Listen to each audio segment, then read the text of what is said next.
Hey guys, my name is Nora Franche, and welcome to the podcast Grateful Blessed Mess, daily reflections for those in the 12 steps. I am a fellow 12-stepper and certified mindset coach, and I am here to introduce you to the value of mindset coaching in your 12-step journey. So if you feel like you are stuck in the steps, if you're slipping and sliding with your abstinence, mindset coaching may help you as it did me, and you can find me at catholicmindsetcoaching.com. These episodes are meant to invite you in to consider the truths of 12-step wisdom and to join in the very real struggle of living them in action. I hope that it feels almost like a mini meeting, and I invite you to contribute your own share on the Grateful Blessedness Facebook group to keep the discussion going. My comments are based on my own experience, so feel free to take what you like and leave the rest. But my hope is to encourage you on your own daily 12-step journey. As they say, you cannot stay clean on yesterday's shower. So without further ado, let's begin.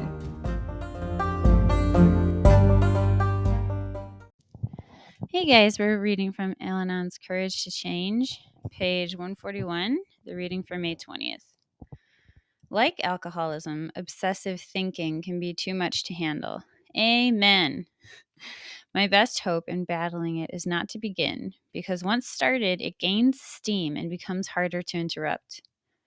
Before obsessive thinking takes hold, there is usually a point at which I have to make a choice. I can opt to mentally toy with a subject that has held my mind hostage in the past and is therefore dangerous. Or I can recognize the danger and try to drop any thought of the topic from my mind, praying for my higher power's help. I can reach out to an Al-Anon member for support before tackling a topic to which I am vulnerable, so that my thoughts won't have a chance to get locked inside my head. I will exercise the power of choice by refusing the invitation of obsessive thoughts. If I don't pick them up, I won't have to let them go. Today's reminder: I am learning to pay attention to my thinking. If there is something I cannot contemplate without becoming obsessed, I will respect the fact and act accordingly. I will gather the strength and support of my Al-Anon program, my friends, and my higher power before I try to reason it out. And if it is none of my business, I won't pick it up at all. If you work on your mind with your mind, how can you avoid an immense confusion? I can't even pronounce who wrote that. Seng Sen? Okay. Well, hello, mindset work. Custody of the mind is the end goal of my Catholic mindset coaching business, in addition to emotional healing, because they really go hand in hand. But this part here is so true, and I found that with my own eating disorder, that if I got to the point where I was already obsessing, I really didn't have a choice anymore.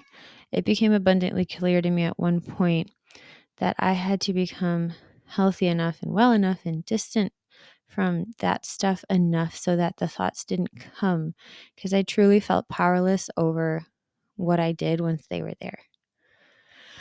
And so this is key. We are made with free will.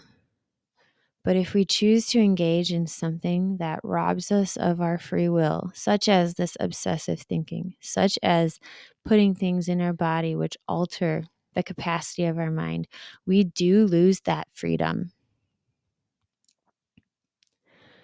And so it's an invitation. This is an invitation to you to walk in the freedom of the way you were made.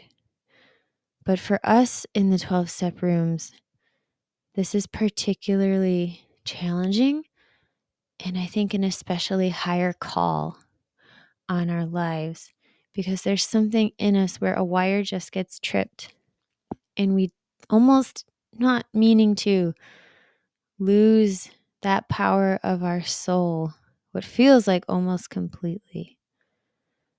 And so this is the necessity for every human being. Every adult needs to learn this skill. But I think it is the life source.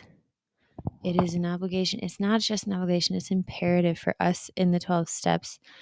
It is almost a life or death situation to learn how to manage our minds, to learn how to honor the way that we were made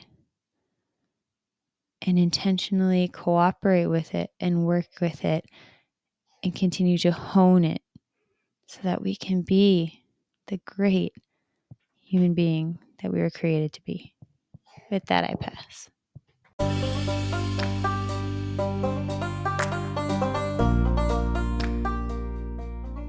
Thank you so much for listening to today's episode.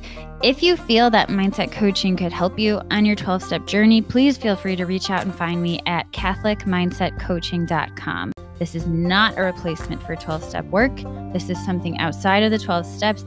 It is simply something that has a heart for the 12 steps and those who are in it. And so, welcome. If you're here, chances are you may also be a bit of a mess. And I hope that you can learn to find some gratitude in the blessings that have come from your messes.